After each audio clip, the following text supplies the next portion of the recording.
C'est la 4e cause de décès dans les pays développés. Dans le monde, on compte près de 200 millions de diabétiques, puisque c'est de cela dont il s'agit. 90% souffrant d'un diabète de type 2, et ils devraient être 2 fois plus nombreux d'ici 25 ans. En France, environ 2 millions de personnes sont traitées pour ce type de diabète, mais beaucoup d'autres ignorent encore leur maladie. Et cette hausse se voit surtout donc pour ce diabète de type 2 qu'on appelle également le diabète sucré, le diabète gras ou encore le diabète de la maturité. Et on parle même d'épidémie, une épidémie qui est corrélée à celle de l'obésité. 80% des diabétiques sont en effet en surpoids. Alors pourquoi parle-t-on de diabète de type 2 ? Eh bien parce que très logiquement, il y a aussi un diabète de type 1, Michel. Oui, alors pour bien comprendre, on va faire un petit peu d'anatomie parce que tout part du pancréas, qui est cet organe que l'on connaît mal et qui se trouve en plein milieu de l'abdomen. Alors le pancréas, il a 2 fonctions essentielles. Une fonction dans la digestion, puisqu'il va sécréter ce qu'on appelle le suc pancréatique, qui va passer par ce canal et arriver directement dans le duodénum et participer à la digestion. Mais aujourd'hui, on va s'intéresser à une autre de ses fonctions, qui est de sécréter des hormones. 2 types d'hormones qui sont sécrétées, vous allez le voir, sur une coupe histologique, c'est-à-dire une coupe où on voit toutes les cellules, par des îlots qu'on appelle les îlots de Langerhans. Et ce pancréas va sécréter 2 types d'hormones. Le glucagon, que vous connaissez peut-être moins, et qui est une hormone qui permet de faire monter le taux de sucre dans le sang quand on n'en a pas assez. Et l'insuline, que vous connaissez mieux, qui permet au contraire de faire baisser le taux de sucre dans le sang quand on en a trop. Eh bien, dans le diabète de type 2, c'est justement sur l'insuline qu'il y a un problème. Voilà, on va effectivement bien expliquer comment marche l'insuline. En fait, quand vous mangez des aliments sucrés, qu'il s'agisse de sucre, de confiture ou d'aliments qui vont être transformés en sucre par la digestion, comme le pain ou encore les féculents, les pommes de terre, les pâtes ou le riz, eh bien, le pancréas sécrète immédiatement donc cette insuline pour permettre l'utilisation de ce sucre et éviter qu'il ne reste trop longtemps dans le sang. Du coup, ce sucre, le glucose, est transporté par le sang vers le cerveau, vers les reins, les muscles et en fait tous les tissus. Il va y être stocké. Et puis quand vous êtes à jeun, il va se passer le phénomène exactement inverse. Moins d'insuline est sécrétée. Du coup, le sucre ressort des cellules, de ces tissus, pour être utilisé. Résultat, c'est qu'à toutes les heures de la journée, le taux de sucre dans le sang, qu'on appelle la glycémie, va rester stable. Et c'est ce qui ne se produit plus quand il y a un diabète. Oui, alors dans le diabète de type 1, celui qu'on dit insulinodépendant, qui touche les jeunes, les cellules qui sécrètent l'insuline, dont je vous ai parlé tout à l'heure, elles sont détruites par un mécanisme que finalement on ne connaît pas bien. Alors quand trop de cellules sont détruites, eh bien l'organisme va très logiquement manquer d'insuline et puis il y a apparition de la maladie. Dans l'autre diabète, celui qui nous intéresse aujourd'hui, le diabète de type 2, il y a un double phénomène. D'une part, cette sécrétion d'insuline va diminuer, puis d'autre part, cette hormone est moins efficace. En fait, les cellules graisseuses, les cellules du foie et les cellules des muscles, dont vous a parlé Marina, deviennent moins sensibles à cette hormone. Dans les 2 cas, le résultat, eh bien, c'est que le taux de sucre dans le sang va monter et on va constater, à l'inverse des hypoglycémies, ce qu'on appelle des hyperglycémies. Alors, quels sont les traitements de ce diabète de type 2 et pourquoi faut-il les respecter ? Les réponses du professeur Vexio, recueillies par Dominique Lanzalavi et Marc Lavastro.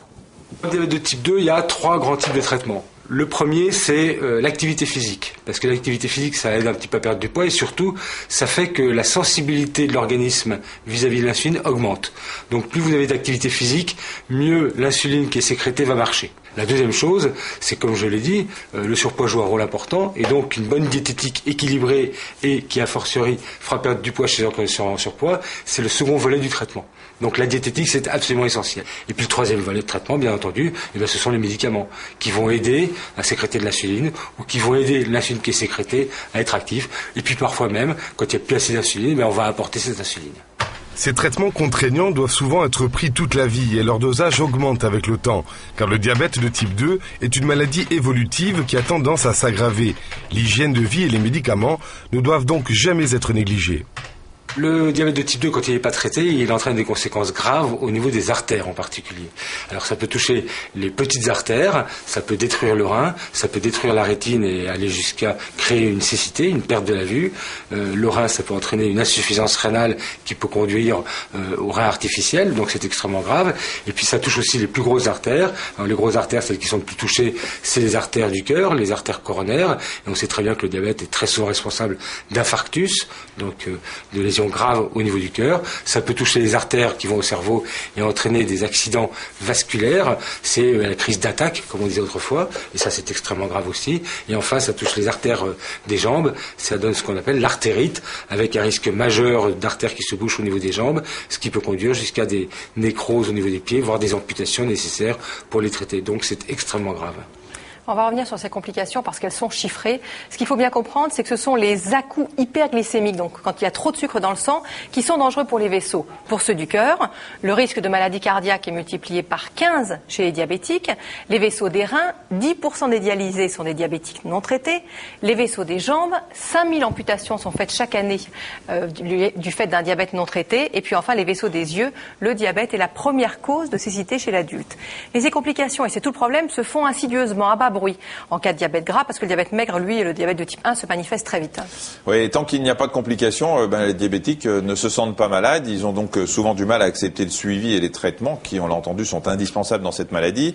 Et même quand la maladie est évoluée, le suivi est difficile. Écoutez le témoignage de Jean-Pierre, recueilli par Dominique Lanzalavie et Marc Lavastro. Depuis plus de 20 ans, les journées de Jean-Pierre sont rythmées par le même rituel. Matin, midi et soir, ce diabétique se pique dans les doigts pour mesurer son taux de glycémie et s'injecte ensuite de l'insuline pour réguler ce taux. Un traitement qu'il n'a pas toujours été évident de respecter pour cet ancien juriste dans une entreprise agroalimentaire.